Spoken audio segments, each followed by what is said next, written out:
When it comes down to it, there's only 3 key things you need to be able to focus on when it comes to improving running performance. So this video is going to break down the 3 key components of running performance and what actually determines how well you can run, whether you're a runner purely or whether you're focusing on the running component of triathlon. So stick around to check it out. Hey guys, Nick here. Welcome back to the channel, talking everything science for endurance and sports science in general. If you haven't already, please hit the subscribe button down below to be notified of any new videos coming up in the future. Looking forward to getting some more content out there, typically, hopefully about 3 videos a week, but we'll see how we go.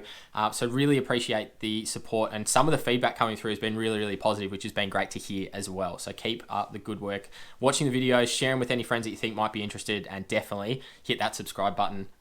Basically, today's video is all about the 3 key aspects, like I said in the intro, that are going to determine running performance. And as simple as that, it actually comes down to 3 key components. Yes, there is some complexity to these components, so we are going to break it down a little bit, but we need to focus on what are the ultimate things that we need to really worry about from a running perspective that are going to improve performance, and it is these 3 core components. So whether you're a triathlete or a runner, these are applicable to you, so please stick around and we'll chat through the various reasons or various aspects of running that you can improve over this next period, because some of the stuff isn't necessarily physiological. A lot of it can come down to the biomechanics and some other aspects that, particularly right at the moment when everyone's stuck in isolation, things like that, might actually be the little tipping point that sort of gets you across that next level or breaks through a little plateau in your performance when we come out and we get back into racing, that is going to carry you through for a long time after that, and really make the most of this time that we've got, as opposed to sort of just going through the motions and just trying to train hard without any real focus.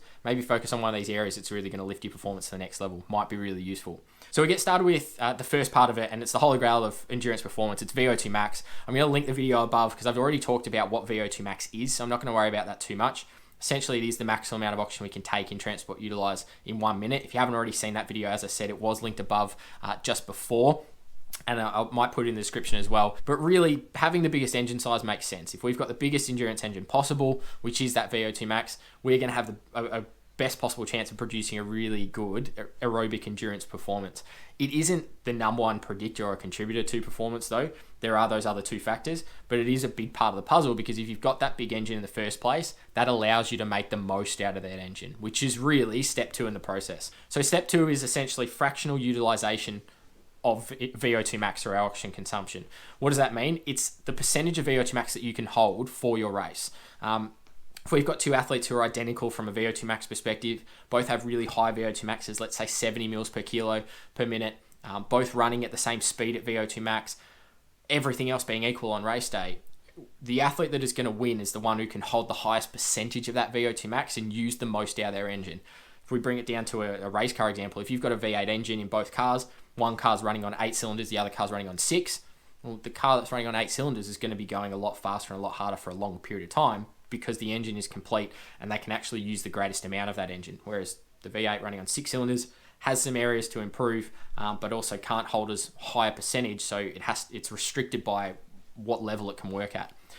It's this part of the physiology where things like threshold come into it, and the higher the threshold, and you hear this a lot, higher the threshold the better, because it's talking about a percentage of VO2 max. Typically for your half marathon run, this is really critical. Maybe sort of for the upper end marathon runner can be a little bit more critical, but at the end of the day, if you can hold a high percentage of your overall engine, it's going to go a long way to improving your performance overall. The third component is a bit of a sort of, I guess, a component that comes out from a different arm, if you like, and it's you running economy. So it's how effective you are, or how cost effective, if you like, you are using fuel and creating energy over a long period of time, and how well you can string that together. So a lot of this does come down to technique, and often running economy is talked about as a technique adaptation, or it's a side effect of improving your technique, which yes, a lot of it is, and I'll get into it in a second around the economy side of things. But what we're mostly concerned about is just how effective you are at just repeating the same movement again and again and again. If it requires less energy to do that, that's going to be great. If it requires less oxygen to do that, again, great, because that's going to lead to a less fatiguing outcome. And what it's going to lead to is improved performance. It then links in with that fractional utilization, because if we can hold a high percentage of our VO2 max for a long period of time, and we're really economical at doing that, and it's really effective for us, then it's going to lead to a great performance outcome in the end from a running perspective anyway. What I'm going to throw up here is a bit of a flowchart as to how these all link together. So now that we've talked about 3 components individually, and you've got an idea between VO2 max and percentage of VO2 max, etc. Where do these actually all link together? So up on the screen now, you should be able to see the flow chart that I'm going to talk through. And essentially what we're looking at is everything begins with that engine size, that VO2 max, as I said before, and you can see that in the top left corner. We also have this fractional utilization of VO2 max, which is basically a large component of it is that lactate threshold or your functional threshold that comes into it. But depending on the race, it's going to differ the percentage of VO2 max we need to hold or what we ideally need to be targeting. But those two are the beginning portion. What does our aerobic engine look like and how well can we use it? That performance VO2 that we talk about is the percentage utilization of VO2 max. So what are we sitting on? Are we an ultra runner that maybe needs to sit on 60-65% of VO2 max? If we are, well, is 65 better than 60? Can we sit on 70% of our VO2 max for that ultra instead? That's going to obviously lead to a faster race result because we're working at a higher intensity. Do we need to be sitting on something like 80-85? Are we a marathon runner at the elite level, or are we a half marathon runner really trying to work a lot harder and a lot faster? That performance VO2 is the combination of our overall engine and the percentage of our engine that we can hold. We then link that down to, well, if that's the percentage of our engine that we can hold for the race, we call our highest sustainable rate of ATP resynthesis, which is the highest sustainable rate of energy production. Because ATP is the energy that our body uses to create movements and create contractions and what we need to do for performance. That is our highest rate possible. So at our performance VO2, ideally we want to be sitting it there as long as we can. And to sit it there as long as we can, that's where our running economy comes into it. How effective are we at creating that same intensity again and again and again and again and again across the entire race, which is going to ultimately result in our average race pace overall. So those three inputs working in synergy together are going to be really effective in producing a really positive outcome. They're all going to be working together anyway, but the more we can manipulate and maximize those three inputs, the better overall. All right, so what I'm going to throw up on the screen now is another graph, and hopefully this isn't too confusing, but this is basically the breakdown of how important each of those three components are based on the distance of your event. So we have a look at it here. You can see in the green, anything less than 1K in distance, something in the yellow is anything between 1K and 5 kilometers, and then anything in the red is above 5Ks, right up to a marathon in this circumstance, but if it was even longer, these lines would trend in the same progression as they already are, and we'll talk through that in a second.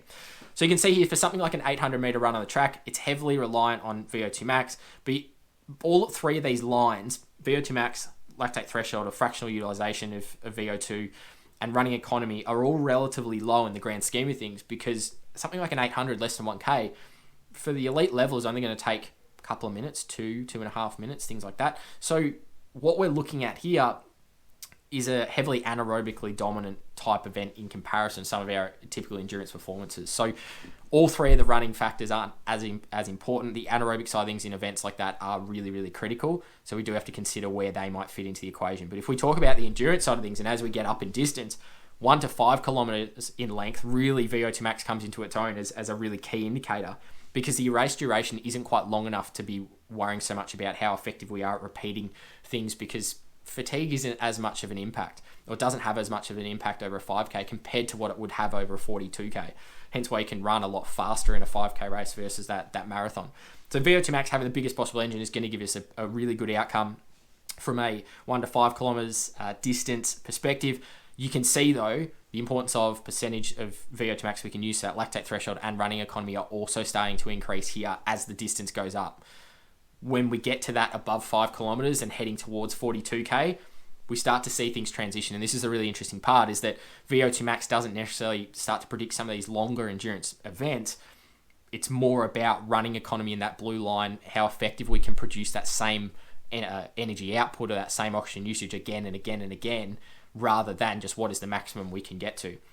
You'll actually notice as well about that half marathon sort of mark, that green line starts to dip. So lactate threshold, percentage or fractional utilization of oxygen consumption is still important, but it starts to lose its importance a little bit. You can see it just dips slightly there, because if we run at threshold, typically that's 45 to an hour for an average athlete that we can sustain that intensity for.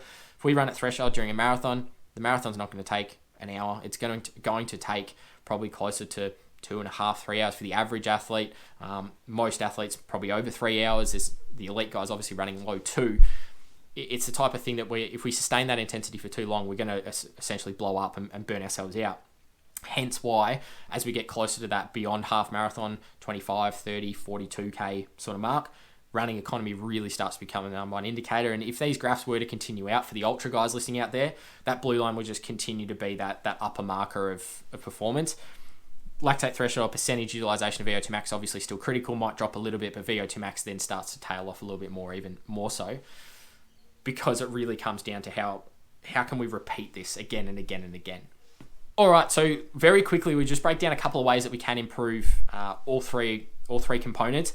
Percentage utilization of VO2 max, or fractional utilization of VO2 max and VO2 max itself are really just our training methodologies. How can we improve from a physiological perspective to train and get better? What is going to cause us to have a bigger engine size? And it really comes down to three key types of training manipulated throughout the training cycle. There's our ability to just perform work overall, aerobic capacity, how long can we run for? Base Ks often gets termed that type of training, the long, slow type training, building some conditioning into legs, building our ability to work for a long period of time.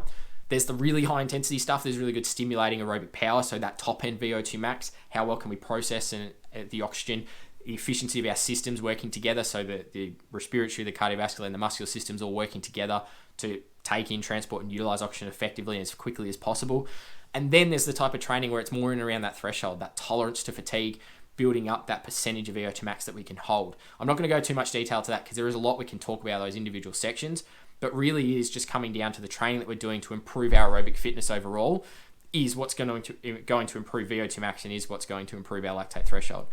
Can we improve our VO2 max? Yes, we can. We see it all the time in amateur runners who might improve by 10, 15%. We can also see improvements in the elite athletes by training at and above or at and near VO2 max. So there definitely is benefit in doing really high intensity training. What we need to be mindful of is the time we do that training in the training cycle. So we want to try and get some of those general adaptations done early and then be as specific as we can towards race day in getting that percentage of VO2 max happening, which is typically why we go through a very base general phase first. Then we get into specificity where we are starting to more talk about things like threshold type training, etc. So then really it comes down to, well, what makes up running economy and how can we improve our running economy? I'm going to throw up the table here that I've got in front of me up now. And as you can see, it's a really complex process of what running economy is. It isn't just the biomechanics. It isn't just technique.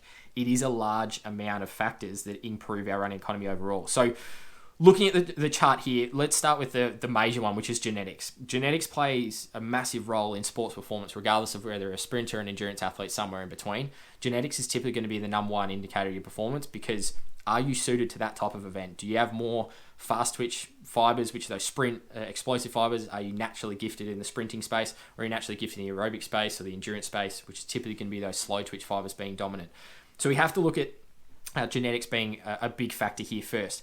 Then it comes down to a couple of key subheadings. So we look at what we call our metabolic efficiency, which is things like regulation of body temperature. So as we start to exercise, we start to warm up, can we sweat and compensate that, thermoregulate ourselves so we avoid overheating, etc. What is our muscle fiber type? Like I talked about with genetics. Do you have more slow twitch fibers or more fast twitch fibers? More slow twitch, going to be better at endurance performance because they're the ones that are going to be more resistant to fatigue and fatigue less so, but then also produce most of that aerobic side of things to be able to be really effective from an endurance perspective. What's your substrate utilization like? Are we using a high amount of carbs really early on at low intensities? Maybe we want to improve our ability to use fats a little bit more. Maybe we actually want to use an even proportion because we need to be working at a higher intensity.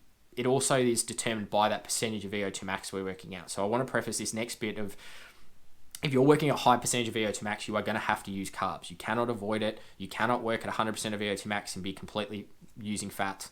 There's a lot of misinformation about it. I'm actually going to do a separate video on fat utilization and running economy and the myths around it, because it is a space that there's a lot of just junk information out there around it that gets a lot of athletes and coaches and professionals confused as to what actually is happening. So leave that for another video. We'll come back to it another time.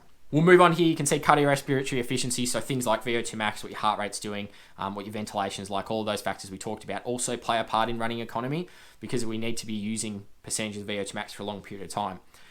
Then if we move towards the middle and the right-hand side, obviously training is going to impact things like VO2 max and all those factors we mentioned before.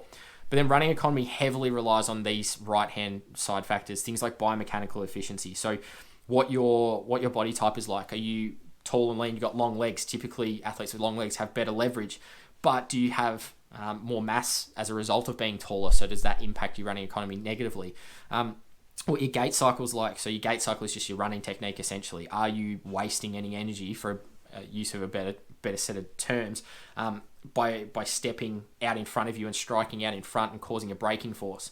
Are you getting enough lift off the ground? Are you bringing your legs through in a quite synchronized, efficient manner?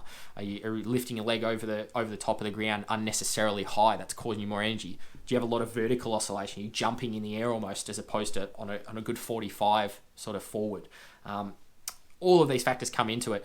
Neuromuscular efficiency, which I've covered in a previous video, and a link above here as well, talking about a lot of the adaptations we can get from strength training. So how effective are we at sending a signal from the brain to the muscles? How effective are we at coordinating muscle movements? The stiffness involved. So stiffness, I mean things like through particularly the ankle for runners is really critical, is that if we've got a good amount of stiffness in the ankle through the tendon, it's quite tight, we get a spring-like effect. If we don't have enough stiffness, it's quite loose, we hit the ground, we're not very good at absorbing that force, and therefore we can't recoil it like a spring and push us off the ground. So we need a bit of that stiffness in the muscle to cause that happening. You have a lot there, things like flexibility under the biomechanical efficiency side of things isn't necessarily a good thing for runners, particularly in that ankle case. We're going to be stiff through the ankle, so flexibility might be a negative factor impacting running economy.